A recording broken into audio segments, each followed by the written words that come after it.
Hi friends, exam care में आप लोग का स्वागत है। आज मैं आप लोगों को बायोलॉजी के टॉप 500 क्वेश्चन में सेट 1 बताने जा रहा हूं। दोस्तों, पहला जो आपका क्वेश्चन है वह जीव विज्ञान शब्द का प्रयोग सबसे पहले किसने किया था।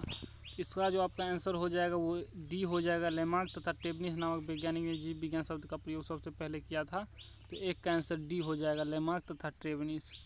उसके बाद फिर आपका नेक्स्ट क्वेश्चन है कि जीव विज्ञान का जनक किसे कहा जाता है। तो जीव विज्ञान का जनक जो है वो अरस्तु को कहा जाता है। तो दो का जो आपका आंसर हो जाएगा वो ए हो जाएगा, अरस्तु। जीव विज्ञान का जनक अरस्तु को कहा जाता है। उसके बाद फिर आपका नेक्स्ट क्वेश्चन है कि जंतु विज्ञान के जनक कहलाते हैं। तो जंतु विज्ञान के जनक जो है वो डी, अरस्तु कहलाते हैं। तो 3 का जो आंसर हो जाएगा वो आपका डी हो जाएगा, अरस्तु। उसके बाद फिर आपका नेक्स्ट क्वेश्चन है कि वनस्पति शास्त्र का जनक किसे कहा जाता है। तो वनस्पति शास्त्र का जनक जो है वो थियोफ्रेस्टस को कहा जाता है। तो 4 का जो आपका आंसर हो जाएगा वो ए हो जाएगा, थियोफ्रेस्टस। उसके बाद फिर आपका नेक्स्ट क्वेश्चन है कि पादप विज्ञान की शाखा कवक शास्त्र में किसका अध्ययन किया जाता है। फफूंद का अध्ययन किया जाता है। पादप विज्ञान की शाखा कवक शास्त्र में फफूंद का अध्ययन किया जाता है। तो 5 का जो आपका आंसर हो जाएगा वो ए हो जाएगा, फफूंद। उसके बाद फिर आपका नेक्स्ट क्वेश्चन है कि बॉटनी शब्द की उत्पत्ति किस भाषा की शब्द में हुई थी। दोस्तों, 6 नंबर क्वेश्चन जो है वो है बॉटनी शब्द की उत्पत्ति किस भाषा के शब्द में हुई थी। तो ग्रीक भाषा के शब्द में हुई थी, यानी 6 का जो आपका आंसर हो जाएगा वो डी हो जाएगा, ग्रीक। उसके बाद फिर आपका नेक्स्ट क्वेश्चन है कि वह विज्ञान जिसका संबंध जीवधारियों के अध्ययन से होता है कहलाता है। तो 7 का जो आपका आंसर हो जाएगा वो डी हो जाएगा, जीव विज्ञान। 7 का जो आपका आंसर हो जाएगा वो डी हो जाएगा, जीव विज्ञान। उसके बाद फिर नेक्स्ट क्वेश्चन है कि फाइकोलॉजी में किसका अध्ययन किया जाता है।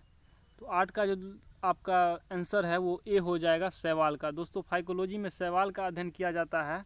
और परीक्षा में ये भी क्वेश्चन पूछता है कि माइकोलॉजी में किसका अध्ययन किया जाता है। तो कवक का, यानी 8 का बी हो जाएगा। अगर माइकोलॉजी पूछे तो कवक का, और फाइकोलॉजी पूछे तो शैवाल का। उसके बाद फिर आपका नेक्स्ट क्वेश्चन है कि जीवाश्म वनस्पति विज्ञान में अध्ययन किया जाता है। तो जीवाश्मों का अध्ययन किया जाता है जीवाश्म वनस्पति विज्ञान में। तो 9 का जो आपका आंसर हो जाएगा वो बी हो जाएगा, जीवाश्मों का।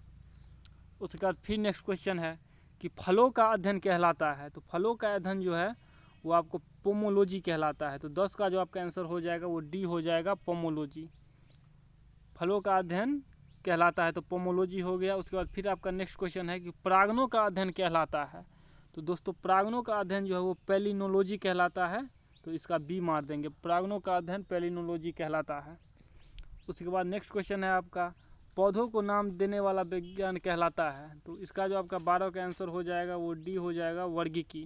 तो 12 का जो आपका आंसर हो जाएगा वो डी हो जाएगा, वर्गीकी।